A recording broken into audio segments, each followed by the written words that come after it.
Ćao ljudi, kako ste? Nadam se da ste dobro i da ste spremni za novu lekciju.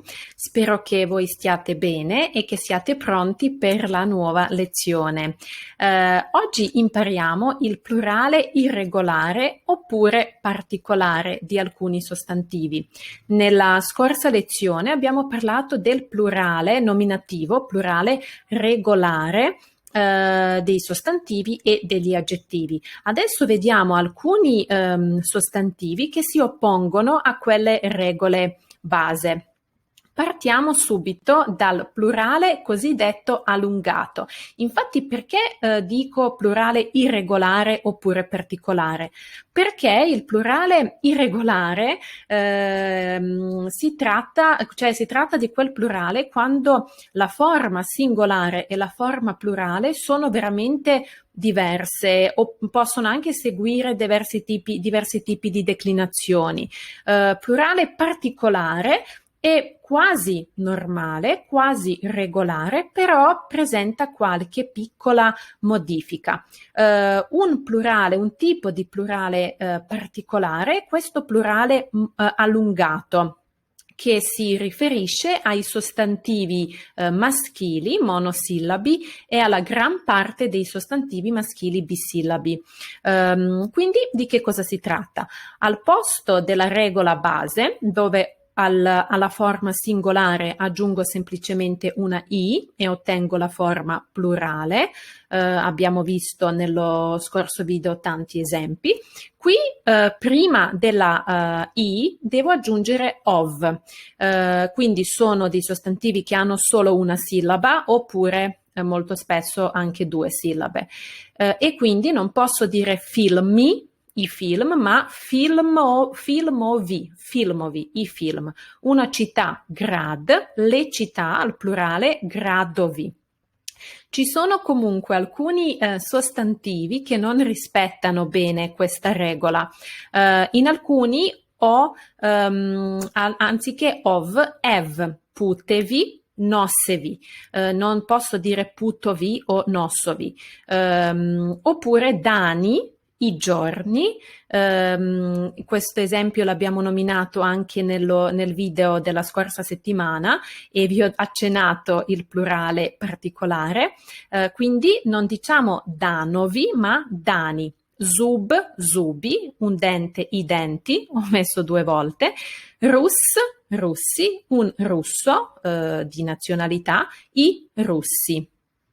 Attenzione, prestate un po' di attenzione a questi sostantivi, putevi e nossevi. Ho appena detto che al posto di ov ho qui ev.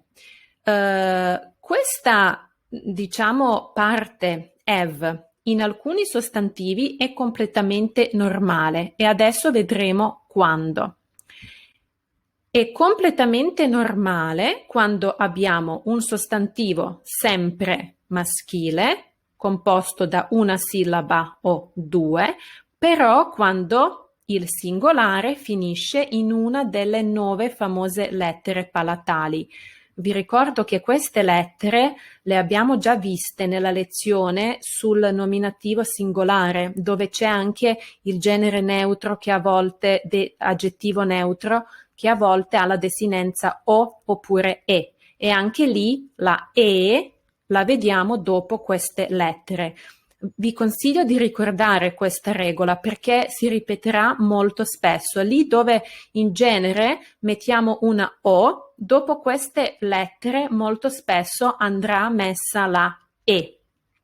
E quindi chai, un tè, vediamo che chai finisce in y. Non posso dire né chai, sarebbe plurale regolare, né chaiovi, come abbiamo appena visto, ma chaievi. Ključ, una chiave, il plurale è ključevi, le chiavi, perché anche c è palatale. Però adesso abbiamo visto che putevi e nossevi è una piccola eccezione. Perché? Perché t e s non sono una di queste 9 lettere e quindi sarebbe normale aggiungere la ov, la desinenza ov, ma ciò non accade. Ecco perché ho detto che si tratta delle eccezioni.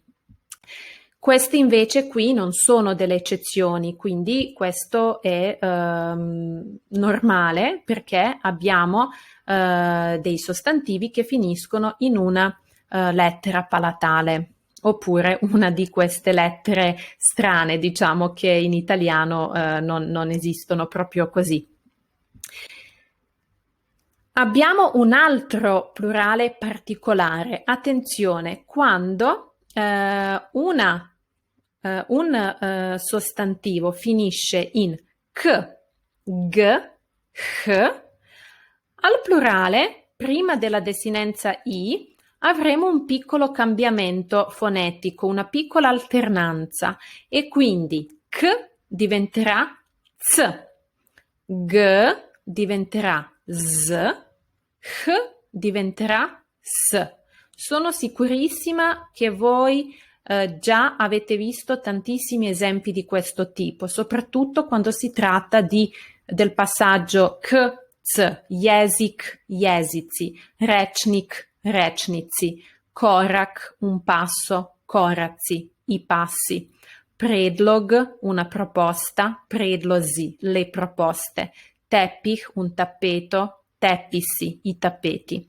Questo però non succede nei sostantivi che abbiamo appena visto con il plurale allungato, che hanno quindi ovi, evi. Ecco perché drug ha una sillaba, quindi avrà il plurale come drugovi, non drusi, è chiaro? Quindi questo cambiamento k, g, h, z, z, s succede solo quando devo aggiungere solo la i, senza ov, ev. Spero che sia chiaro. Tutto ciò fino ad adesso riguarda i sostantivi maschili. Vediamo una piccola particolarità dei sostantivi neutri. Si tratta sempre di un plurale allungato, però quando un sostantivo neutro al singolare finisce in me. Che cosa capita?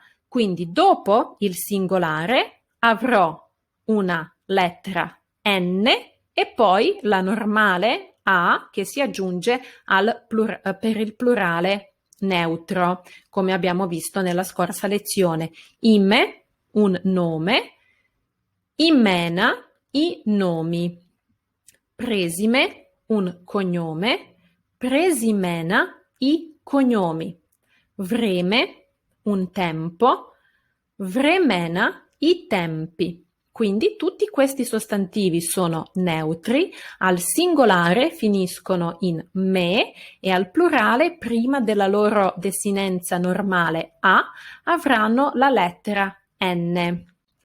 Adesso vediamo finalmente il plurale completamente irregolare. Ovviamente ce ne sono anche altri sostantivi, ma non sono tantissimi, quindi piano piano li vedremo. Adesso vi faccio vedere questi tre che sono davvero molto frequenti.